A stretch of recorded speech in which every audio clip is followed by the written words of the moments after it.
বন্ধুরা, আজকে আপনাদের সাথে আমাদের যে অতি পরিচিত যে ঘাস ফড়িং, সেটা দেখতে পাচ্ছেন কত নির্ভয়ে একেবারে চেয়ারের এক কোণে বসে আছে, যা দেখতে পাচ্ছেন, এবং প্রচন্ড বাতাসে তার পিছনের লেজটা দুলছে একেবারে নির্ভয়ে।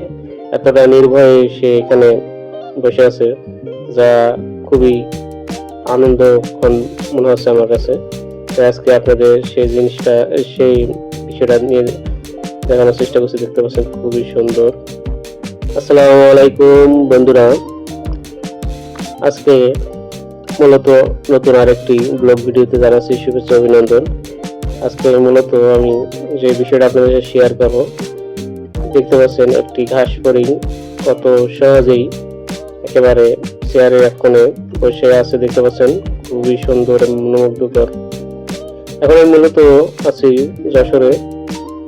তা দেখতে পাচ্ছেন এখানে একটি গাছের নিচে আমি বসেছিলাম, মূলত বকুল গাছের নিচে একটি চেয়ারের মধ্যে। পাশে একটা পিঁপড়াও চলাফেরা করছে, কিন্তু কেউ কাউকে কোনো আক্রমণ করছে না, দেখতে পাচ্ছেন। আর ঘাস ফড়িংটি এত সুন্দরভাবে এখানে সে বাতাসটা অনুভব করছে, মনে হয় যেন নির্ভয়ে কোনো কাউকে ডিস্টার্ব করছে না, অথবা কেউ তাকে ডিস্টার্ব করছে না। খুবই সুন্দরভাবে দেখতে পাচ্ছেন, যা আপনাদের কিছুটা জুম করার মাধ্যমে দেখানোর চেষ্টা করছি। দেখতে পাচ্ছেন এটি একেবারে ক্ষুদ্রতম একটি ঘাস ফড়িং, যা আপনাদের সাথে শেয়ার করলাম। আর আপনারা কে কোথা থেকে দেখছেন অবশ্যই কমেন্ট করে জানাতে পারেন। অনেকদিন পরে আমাদের চ্যানেলে আরেকটি ভিডিও শেয়ার করার চেষ্টা করলাম মূলত। তো বন্ধুরা, আশা করি আপনাদের কাছে ভালো লাগছে। এখন ঘাস ফড়িংটি একেবারে আমার হাতে নিয়েছি, দেখতে পাচ্ছেন। আমি ডানা দুটো ধরে আছি। এখন একে আমি ছেড়ে দেওয়ার চেষ্টা করবো। দেখতে পাচ্ছেন ছেড়ে দেওয়ার পরে কিছুক্ষণ এই জায়গায় সে স্থির থাকবে, একেবারে কিছুক্ষণ স্থির থাকবে, দেখতে পাচ্ছেন। তারপরে সে এখান থেকে উড়ে যাবে।